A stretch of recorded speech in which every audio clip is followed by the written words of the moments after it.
आलस आने लगते हैं और रात को पढ़ने बैठता हूँ तो नींद आती है। कई बार कोशिश की थी मैंने सुबह उठकर पढ़ने की, लेकिन सुबह की नींदें 3-4 अलार्म बजने के बाद भी नहीं खुलती। इतनी सुबह उठ के मुझसे नहीं पढ़ा जाता यार।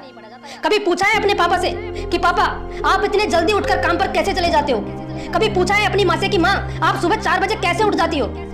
अच्छा स्कूल, अच्छा कॉलेज, अच्छे कोचिंग इंस्टीट्यूट, तुम्हारे लिए अच्छा खाना और खुद फटी हुई बनियान पहनकर तुम्हें अच्छे कपड़े दिलाना, ये सारी फैसिलिटीज अपने खून को पसीने में बहाकर तुम्हारा बाप तुम्हें देता है, और तुम कहते हो कि पढ़ते वक्त तुम्हारी आंखों में जलन होती है। अरे कभी पूछा है अपनी माँ से कि माँ हमारे लिए खाना बनाते वक्त कितनी बार आपके हाथों की उंगलियां जली हैं?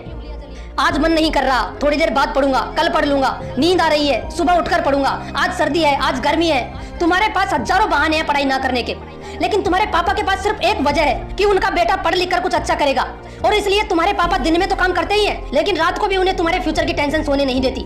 तुम्हें नहीं पता कि तुम्हारे फ्यूचर की टेंशन तुमसे ज्यादा तुम्हारे माँ बाप करते हैं। जब तुम कोचिंग के लिए अपने पापा से फीस मांगते हो ना, तो तुम्हारे पापा अपने बटुए से पैसे निकाल कर नहीं देते, वो उस बटुए से खुद के सपने निकाल कर तुम्हारे हाथ में रख देते हैं, क्योंकि वो अपने सपनों का गला घोट कर भी तुम्हारे सपने पूरे करना चाहते हैं। अगली बार जब तुम्हारे पापा अपनी जेब से फीस निकाल कर देना, तो उनसे पूछना कि पापा आपके पास खर्चे के लिए पैसे बचे हैं या नहीं।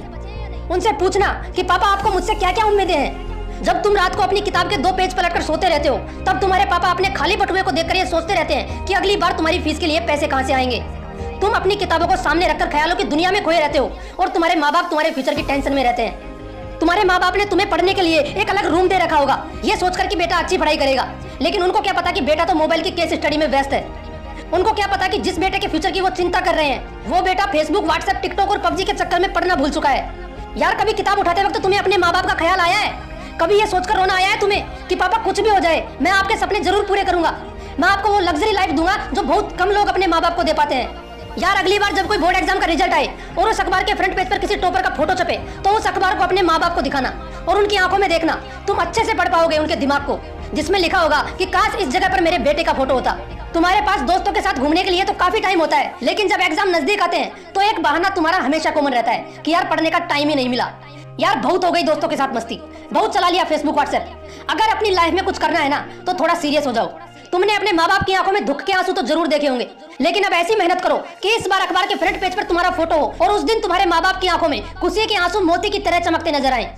अगर अंदर कुछ आग लगी हो तो इस वीडियो को उन सभी के साथ शेयर करना जिन्हें आप अपना दोस्त या अपना भाई मानते हो सकता है किसी पढ़ाकू इंसान की सोई हुई आत्मा जाग जाए।